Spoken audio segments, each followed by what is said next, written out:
2 years in a row, this racetrack never disappoints, okay?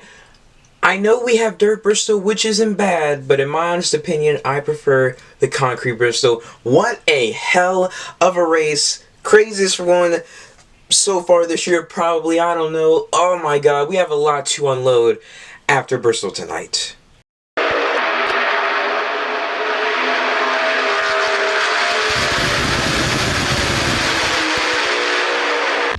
Hey guys, NASCAR Mobile 48 back again. We're back to another episode of NRR. In today's video, we're going to be reviewing the 2022 Bass Pro Shops NRA Bristol night race from the famed Bristol Motor Speedway, the last great Coliseum, Thunder Valley, a bunch of names for this glorious racetrack in Bristol, Tennessee. What a race it was. 19 different winners in 2022.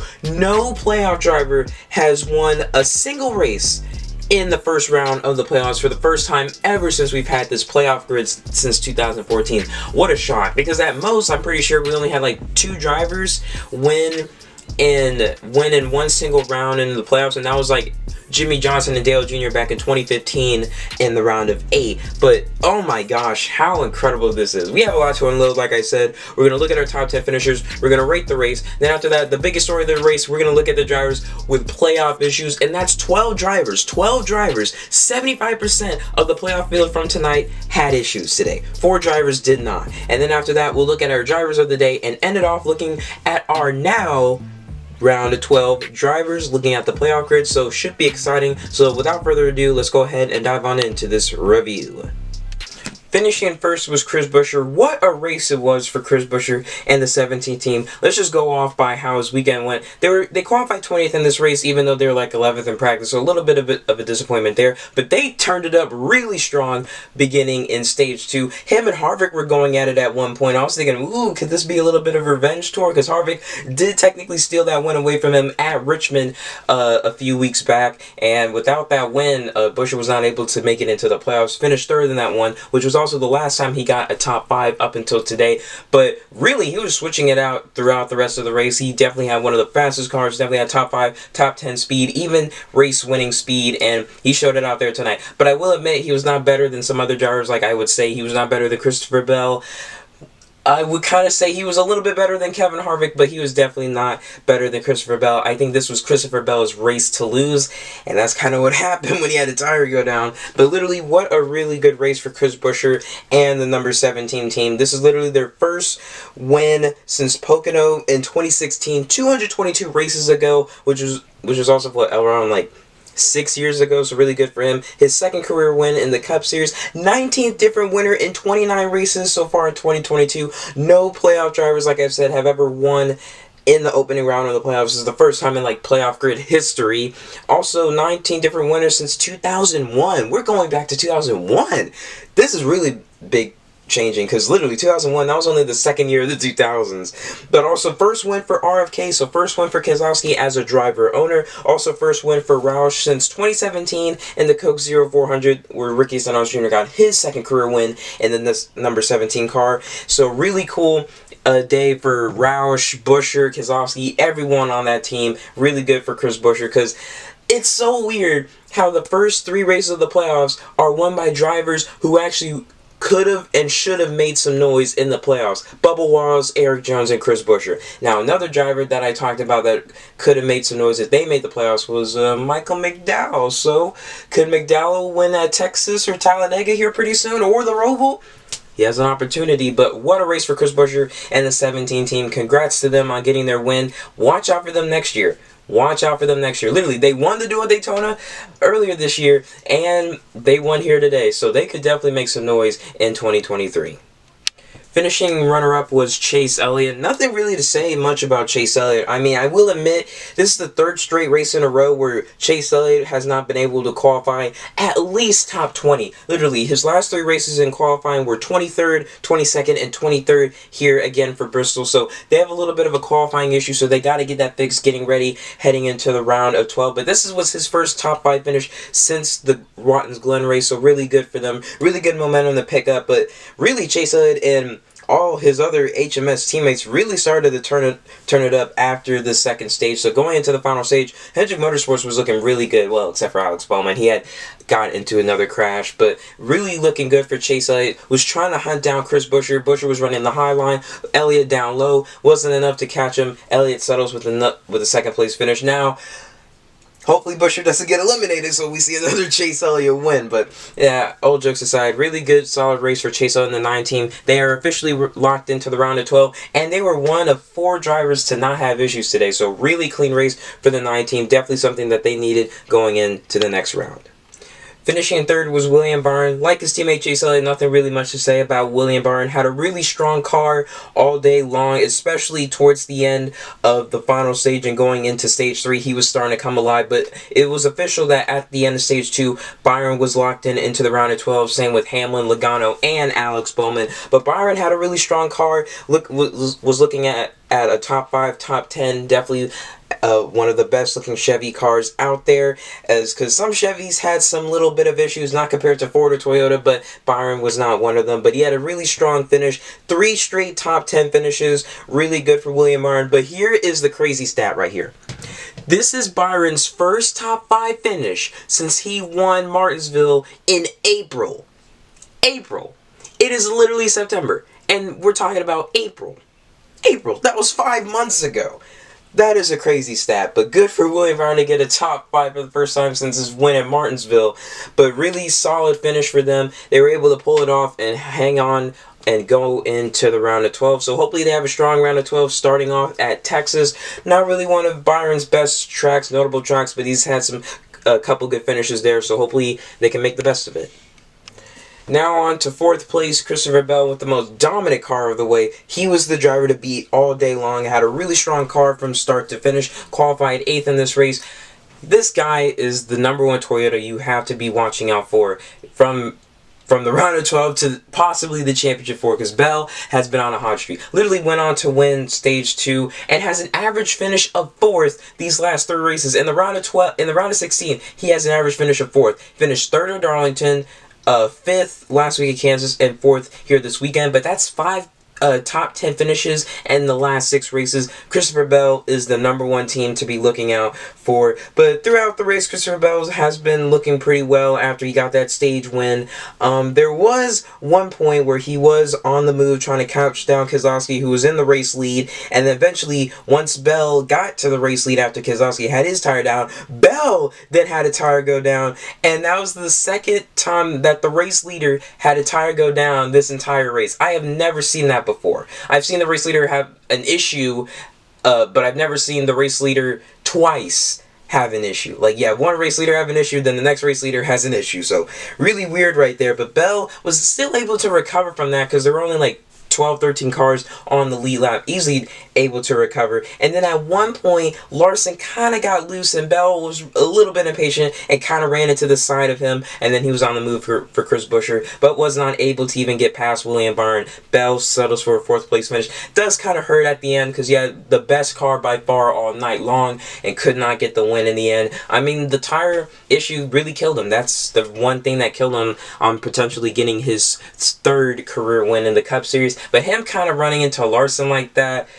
I don't know, a bit of questionable. I mean, Larson did get loose, but Bell did not have to run that high when he got loose, like literally trying to hold Larson up so that he could like just pass through. So that was a bit dirty right there. But all in all, top 5 finish. I don't know if Larson's upset with it, but top 5 finish overall for Christopher Bell and the 20 team. Let's see how they'll do in the round of 12 starting at Texas.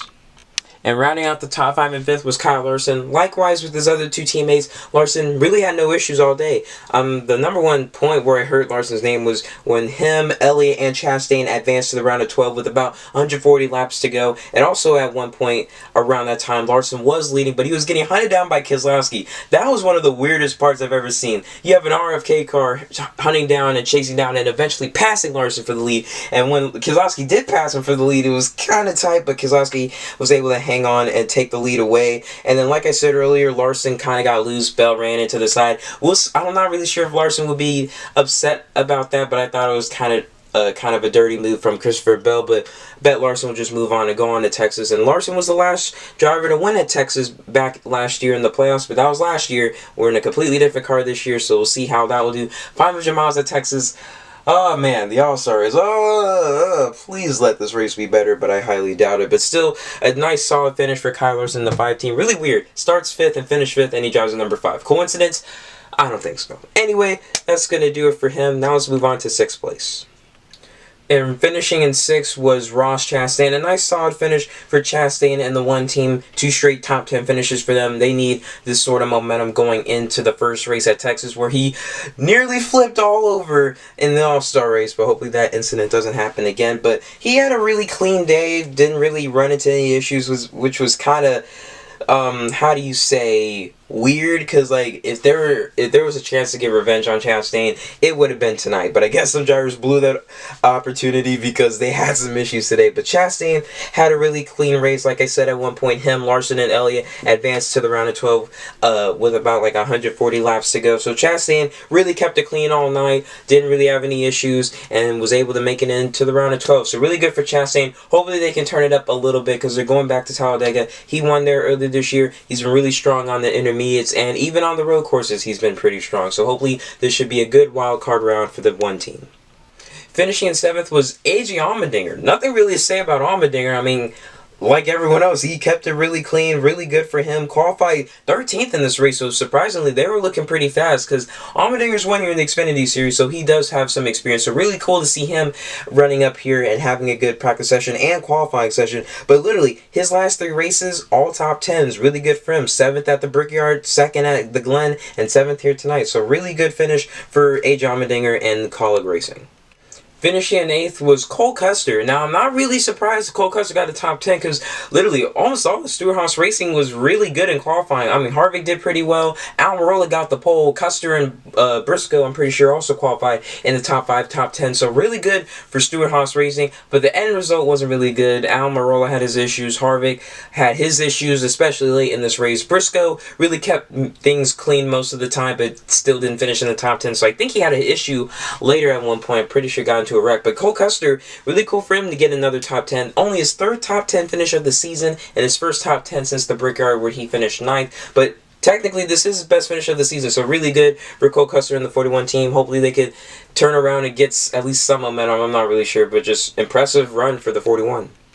Finishing in 9th was Denny Hamlin. Hamlin definitely should have had a better finish tonight. He had a couple of issues today, especially having that tire issue go down in the mid portion of the stage 2, which did kind of hurt him a little bit, but they had plenty of time to recover from that, and were still able to have a nice top 10 finish. So really good for Denny Hamlin and the 11 team. It's just, man, a lot of issues for his teammates, like Bubba Wallace and Ty Gibbs had their issues. Kyle Busch and Truex had their issues. Luckily, nothing has happened to, well, Bell and Hamlin both had their issues, but at least they had issues to where they were able to recover from them. At least they didn't have power steering or engine issues. So I'd rather take a tire down issue than friggin' power steering or an engine trouble.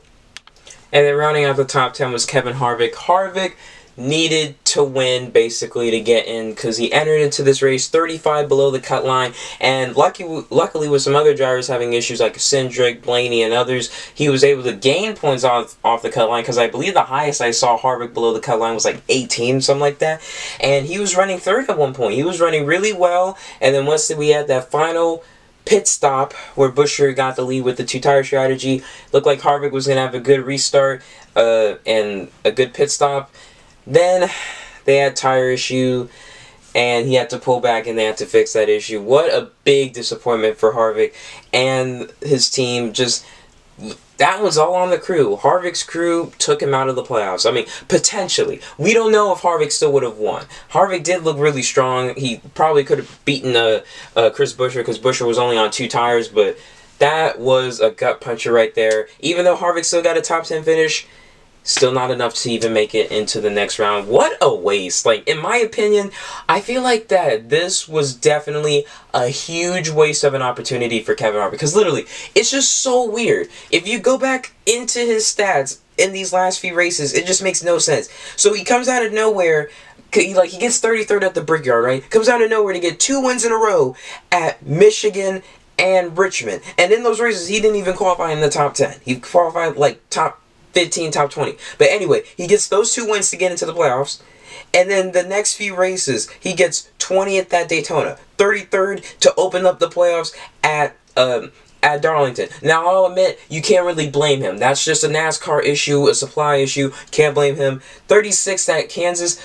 It was kind of sort of his fault. He kind of got loose. I don't know. It was a huge situation. I don't really think it was Harvick's fault. They had that issue come their way. This time, they actually shot themselves in the foot. It's just so weird. He gets these 2 wins just to make the playoffs and just bring out this crap performance, okay? But I'm not going to put all of it on Harvick. If anything, out of all of these races where they've had issues, like these 3 playoff races, you could say this one that they shot themselves in the foot. Harvick's crew. Big disappointment right there for Harvick and the 4 team. Finished dead last, I'm pretty sure, of the playoff field.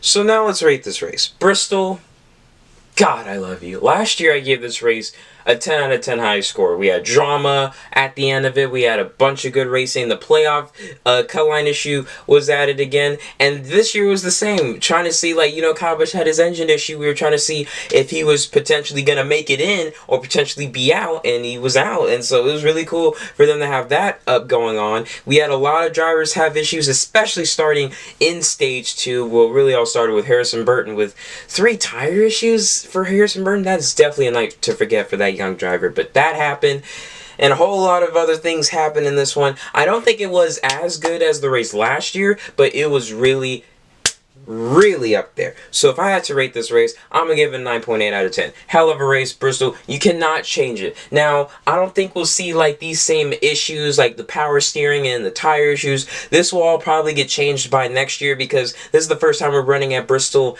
on the concrete oval and stuff, and we still have a couple more tracks that we have not raced on yet with the next gen car, like racing wise. Like, we still have the Charlotte Roval, we still have that. You also have Homestead. You could say Texas, because we've never ran 500 miles at Texas, and I believe that's it. So we still have some new sort of tracks for the next gen car to race on. But oh man, that one made Bristol crazy. And not only just the issues, but just the racing in general was still Bristol-like. So you can't take Bristol out of Bristol with the next gen car. So definitely best short track by far. That was ran by the next gen car. 9.8 out of 10. Let me know what you guys give it in the comment section below. But now, here are all of the playoff drivers that had issues today. 12 of the 16, 75% of the playoff field, meaning the only other playoff drivers that did not have issues were all of the Hendrick drivers, except for Alex Bowman and Ross Chastain. That's it. So starting off, Cindric had the first playoff issue. He had a right front tire go down. He got into the wall. It was mainly all the Fords that had tire issues and went up into the wall, but a couple other Toyotas and a couple other Chevrolets had some issues with that. But the tire issues were all Ford, mostly, and then power steering issue was mostly Toyota. Bowman had one, but it wasn't as severe as like the other Toyotas who did have issues, like Truex and both 2311 cars. And then Chevy, they kind of had a mixture. Like, some of them had some tire issues and one only had a power steering issue, but Chevy was mostly the clean car of the whole day, but Ford still ended up winning the race. But that happened with Cindric. Blaney also had a tire issue, but he also broke the toe link, and that was not good. And they had a tire go off when Blaney was leaving his pit stall, so it was really devastating for that team. But somehow, some way, Blaney, just like Daytona, luckily able to move on to the next round. Hamlin had a tire issue go down. Bowman, like I said, power steering issues, and then he got caught up in that big wreck that was caused by Suarez. Same thing with Austin Dillon, caught up into that Suarez wreck. That basically took him out. Same thing with Reddick, got caught up in that wreck. Was able to make minimum speed, but just was not fast enough to even compete or even try to put himself back a couple laps up, and so that took him out. Harvick, like I said, had a pit road issue towards the end of this race that took him out of contention for the win. Bell had a tire issue, and that kind of caused him to not win the race. Briscoe, I'm not really sure what happened to Chase Briscoe, so please, someone let me know in the comment section below what happened to Briscoe. Apparently, he was one of the 12 drivers that had an issue. Next up, Kyle Busch. Engine failure. That is just so weird how Truex has a power steering issue. second time in 3 weeks, and Kyle Busch has another engine issue, second time in 3 weeks. Is this sabotage or something? What is going on with Toyota with power steering or engine issues happening to Truex and Kyle Busch? Literally, you're having Truex now flip off his engine on national television. Like, what? What's that gonna do? And then Kyle Busch just got out of the car, walked away. Didn't even want to talk to Marty Snyder. Well, he eventually did later, but that's a heartbreaker for Kyle Busch. Kyle Busch has now officially been eliminated in every single category in the playoffs. Literally. First time Kyle Busch has been eliminated in the round of 16, which is now this year. He was eliminated in the round of 12 back in like 2014 and 2020, and he was eliminated for the first time in the round of 8 last year. So, man, these last 3 years have just not been good for Kyle Busch. You're eliminated for the first time in the round of 12 in 2020, first time in the round of 8 last year, and the first time in the round of 16 this year.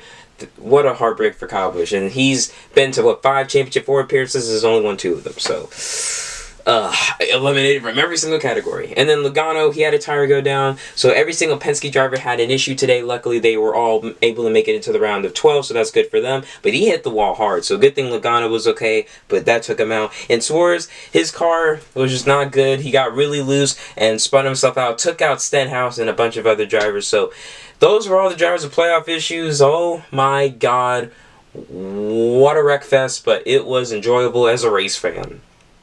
Now with drivers of the day, starting off with unlucky driver of the day, 100% Kyle Busch. You cannot make this up with a driver just, oh man, engine issue for the second time in 3 weeks? I don't know what's worse. Well, I feel like Larson's engine issues have been worse, but Kyle Busch, second time in 3 weeks, but in the playoffs, that is just really unlucky. You gotta feel for him. I mean, it sucks as a Kyle Busch fan. Not the way for him to exit his final playoff run with Joe Gibbs Racing getting taken out in the first round and at Bristol of all places. That's just adding insult to injury. So that does really suck for Kyle Busch and the 18 team. For comeback driver of the day, I guess I could say Austin Cindric. I would have said drivers like Bell, Hamlin, and Harvick, but whenever they had their issues, they still could have made up a whole lot of other spots because there were only like 12 drivers, 13 drivers on the lead lap, and it wasn't really a big deal, so it wasn't really a big comeback. I would say Cindric because he was the first playoff driver to have an issue. He went a couple laps down earlier to start and then kept losing laps, I'm pretty sure, because his car wasn't that good. But the way he was able to come back and make up spots, and then you saw on the playoff grid that they showed on TV, like side by side, him eventually passing through Kyle Busch, and they were both +0, but Cindric had the advantage over Busch because he had the better finish over Kyle Busch in the round of 16, and that was his 12th place finish at Kansas last week. So I'm going to give the notch to Austin Cindric. Underdog driver of the day, you got to give it to the most underrated driver in NASCAR of all time. That is Chris Buescher. Definitely deserves it. Hell of a race that he ran, able to get the win. Congrats to him and his race team. And then even though he didn't win, overall driver of the day has to go to Christopher Bell. This was literally his race to lose, the most dominant car of the day. Even though he didn't win the first stage, he still won a stage in stage 2, led a whole bunch of laps, was competing, was battling, made a dirty move at the end to Chase Elliott. Kyle Larson, I don't know why I keep bringing that up, but Bell had a really strong day. Congrats to him and the 20 team. Definitely got to give driver of the day to him because what could he do in the future? He could go out and get the win at Texas. I mean, he was close at Kansas. Can he get it at Texas? We'll have to wait and see, but what a race for him and the 20 team. It is just so weird now, looking at our playoff grid, from our oldest driver who had a championship in the playoffs was Kevin Harvick, and now it goes down to Joey Logano.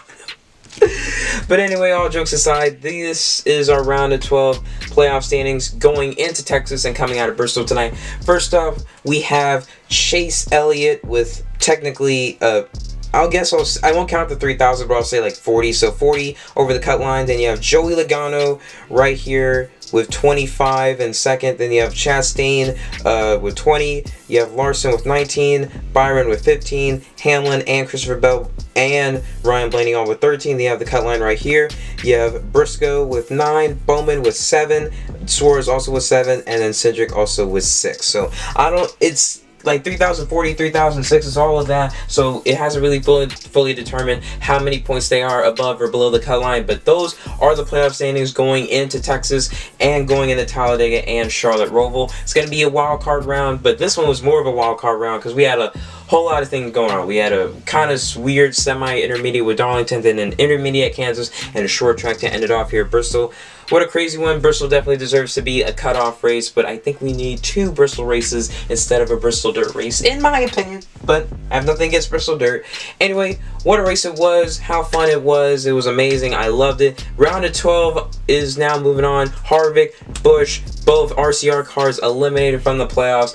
Who will be the next 4 eliminated? We'll have to find out at the end of the Roval in the next 3 weeks. But that's going to do it for today. Thank you guys so much for watching. Please like, comment, share, subscribe. If you guys want to check out my gaming channel, NASCAR Gaming 48, link to that will be in the description below. Should be having a special video coming up pretty soon. Also, to check out my Instagram link will also be down in the description below. And it's also subscribe to this channel. Also, I really just checked before this video. I have 222 subs. That's the same amount of races it has taken Christopher Buescher to get his 2nd career win. That's really weird. But anyway, what a race it was. Really good. I will be at the Texas race next weekend.